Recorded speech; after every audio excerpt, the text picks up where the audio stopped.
Hey,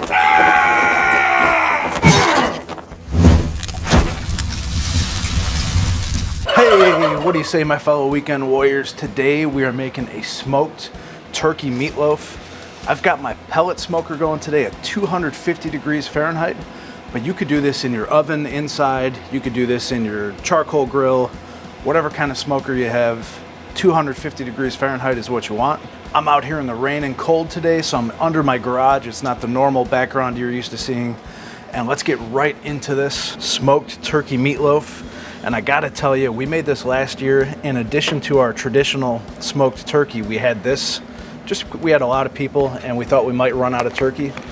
And I'm here to tell you that this meatloaf was the first thing to disappear. Everyone loved it. In fact, we've gotten some phone calls from people this year. Hey, would you make us one of those? And of course, we're happy to do that, but also to share the recipe in case you want to try it. So the idea here is, when you make a meatloaf, usually you're using breadcrumbs, right? Well, we had this idea a few years ago to use StoveTop Stuffing. It's just dried breadcrumbs, all those awesome Thanksgiving turkey flavors in there, nice and savory with the seasonings. So just pour the whole box in a bowl, seasonings and all, and then 1.5 cups of very hot water. And you're gonna just combine all of this. Let the water soften this up, and if the light bulb hasn't already gone off, this is gonna make it super, super moist. A lot of times this ground turkey is dry, so we're gonna let this kind of sit here off to the side. We want it to cool down, and the good news is, while this is cooling down, I'm gonna show you guys a really simple cranberry sauce. And if you've never tried to make your own cranberry sauce, it is really easy. And if you don't like cranberry sauce, maybe you only tried the stuff out of the can, trust me, this is really good. It's gonna go really good with this smoked turkey meatloaf, so I highly recommend that you make it. It starts with 1 cup of orange juice, about a medium-high heat pan, 1 cup of sugar, and just stir that in. You wanna get that sugar nice and dissolved. And then I've rinsed off a whole bag of these cranberries. You can find these at your grocery store this time of year. And if you find any ugly ducklings like that guy, I'm gonna take him out, throw it out, mix these in. Now these cranberries are super tart, and so the sugar is going to balance this out nicely. And it's not like you're gonna eat a whole pot of this. You know, you're gonna have a little scoop with your meatloaf. So get that going. About a teaspoon of ground nutmeg. You could grate this fresh, which would be even better, but I'm keeping it simple today. A teaspoon of ground cinnamon. Mix those in. And then I'm gonna grate in about 2 tablespoons, maybe 3 tablespoons of fresh ginger. This is gonna give it a nice little spice and taste really, really good, combined with all these other flavors. So I'll go ahead and get this grated up. And as I'm mixing this in, another thing you're gonna notice if you've never made your own cranberry sauce before, these do pop, so they kind of explode. Most of it's gonna happen under the surface. Some of them may pop up, so don't put your face near the pan. It's probably good practice. I'm no chef, but just give you a little word of advice. Keep your face out of the pan and you'll be okay.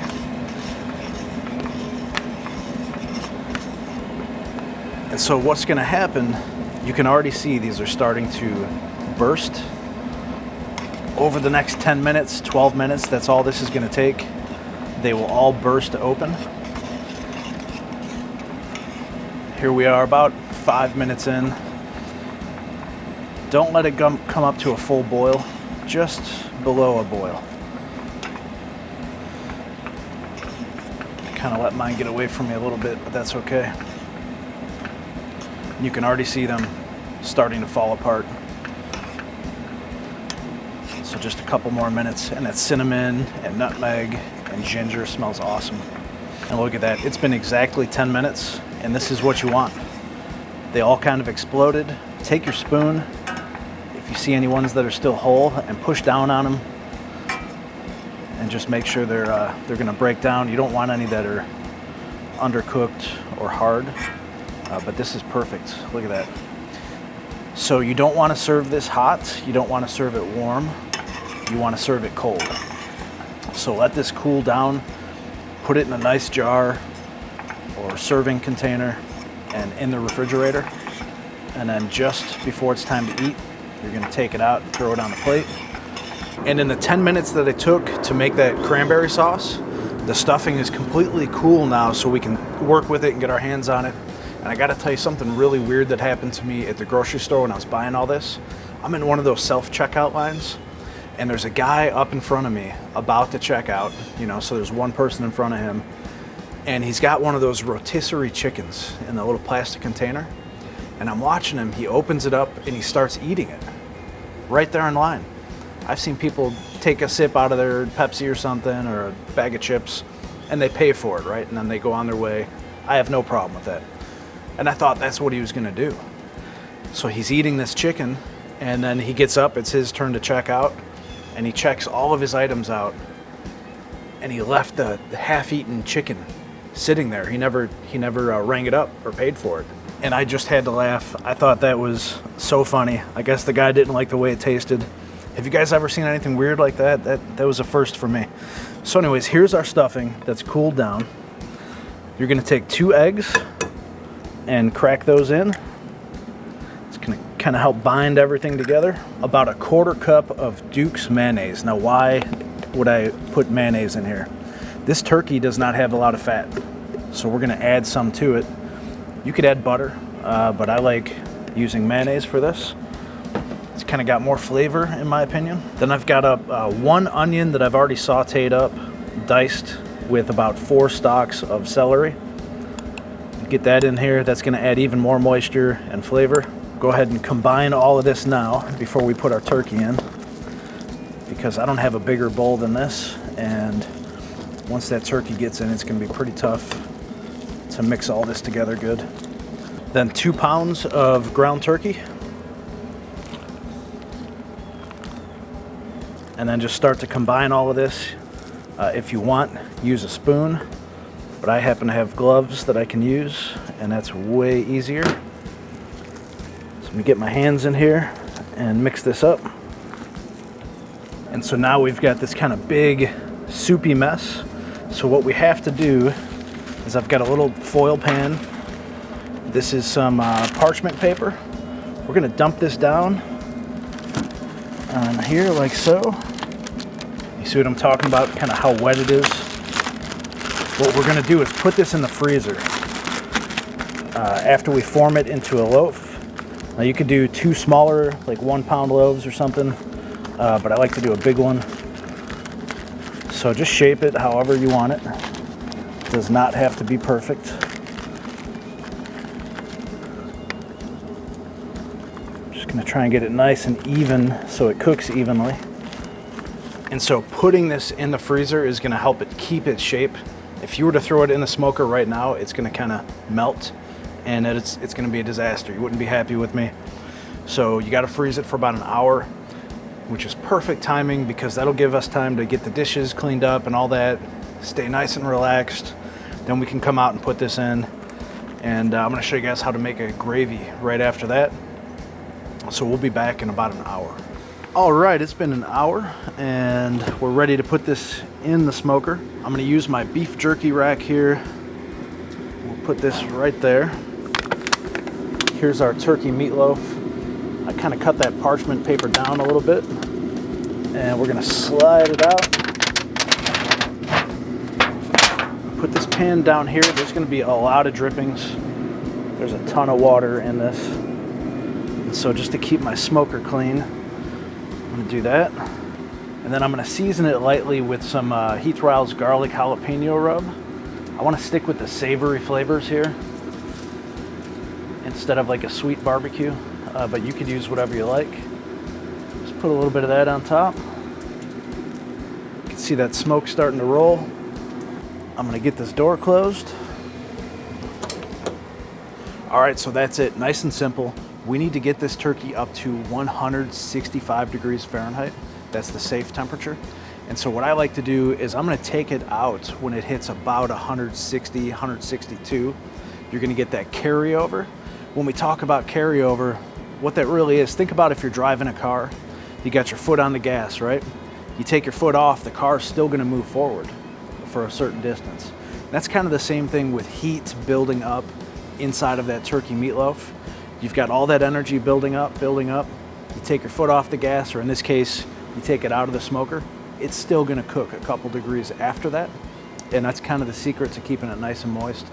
So once we get closer, I'm gonna come back and make a turkey gravy, and it's really good. You're gonna like it. And then we'll take this out, cut it up, serve it. It's gonna be awesome. I can't wait. And it's been about 3 hours. Our smoked turkey meatloaf is hovering around 152 degrees Fahrenheit. This is when I want to start my gravy. This is a really easy, awesome tasting gravy. Let's get right into that. We're gonna start with 3 tablespoons of butter. Want to get that melted. And to that, I'm gonna add, this is a medium yellow onion that I cut in half, and then I cut it into these real thin slices. You get these down and start to saute. We want to get them nice and cooked, caramelized. So you're gonna take it a little bit further than you would if you were just gonna soften them up a little bit. So get them nice and cooked. And it's been about 10 minutes, and I'm telling you, it smells so good out here right now. Got a nice cold breeze, probably carrying this all the way through the neighborhood. And so you can see here how these have started to brown a little bit. What we're doing is releasing all the sweetness from the onion and making them nice and soft. And so right about now, I'm gonna add some seasoning. Do this to taste. I'm gonna put a little bit of black pepper, a little bit of salt, a little bit of garlic powder. And then we'll mix that in. Make sure everything gets seasoned. There we go. And now to that, 3 tablespoons of all-purpose flour. We're gonna make a little bit of a roux. And make sure this gets mixed in good. I'll kind of let you in on a little tip here. The darker you let this get, the darker your gravy's gonna be. You do want to cook it long enough to kind of cook the flour taste out of it. Which this pan was pretty hot, so it didn't take long, about a minute or so. Now this is 2 cups of turkey stock that I made from scratch. I did it in my last turkey video. I'll leave an info card above if you want to see how to make it. But you could also use chicken stock or store-bought beef stock. It doesn't really matter. And I'm gonna pour this in little by little.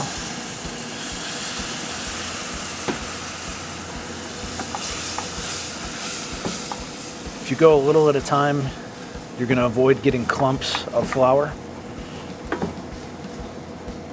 So I'm just gonna do that. Add another little bit.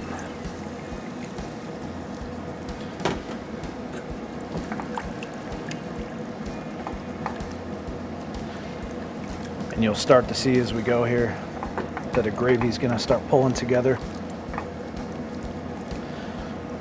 The roux or the flour is a thickener. So this is gonna thicken up nicely. Get the rest of it in now.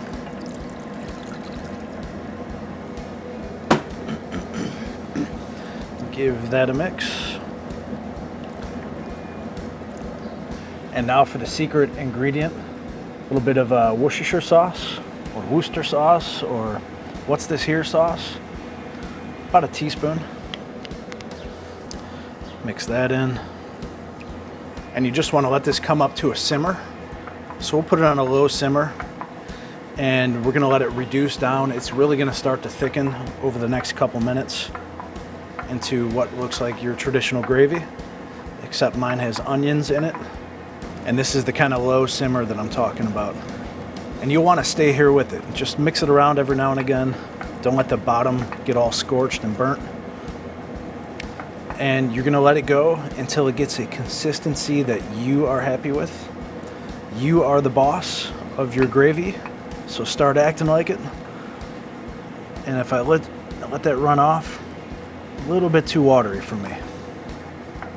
So I'm gonna go a couple more minutes, And then we will check the temperature of the turkey, let it rest, and then serve it up.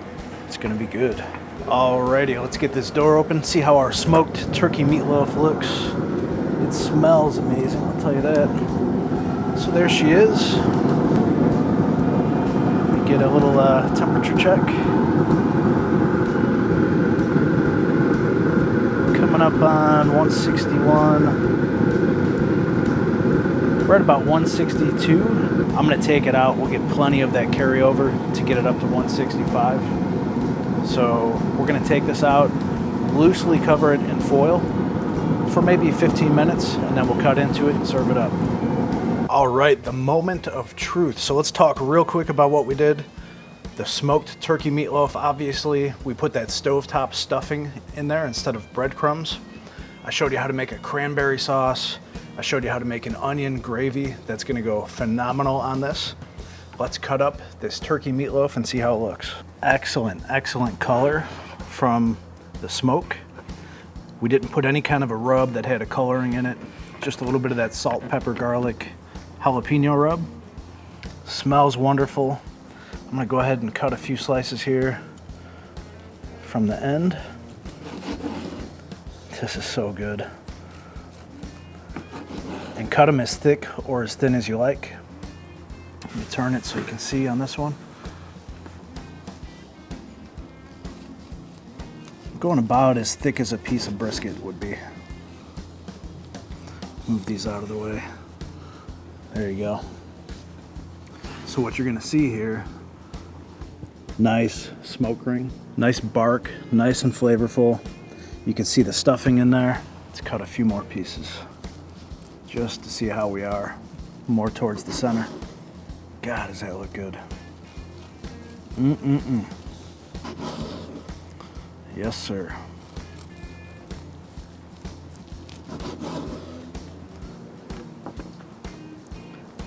These are a thing of beauty. Super moist. There's not a dry piece of turkey in here. And I'm starting to drool. So let me cut this up real quick and then we'll get the rest of it on a plate. So here is the cranberry sauce. See how nice and thick that got? That's what happens once it cools. Go ahead and get a big scoop of that right here.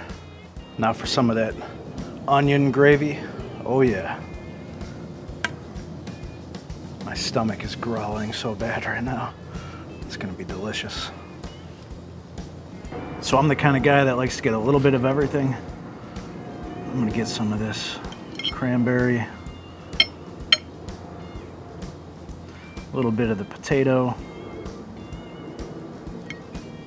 and let's go for one single bite. Here we go.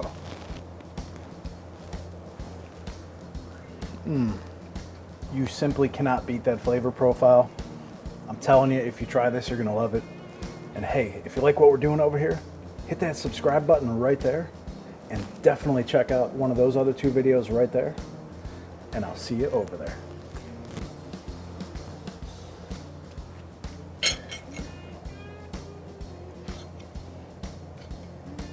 We're gonna have to make about 2 of these this year.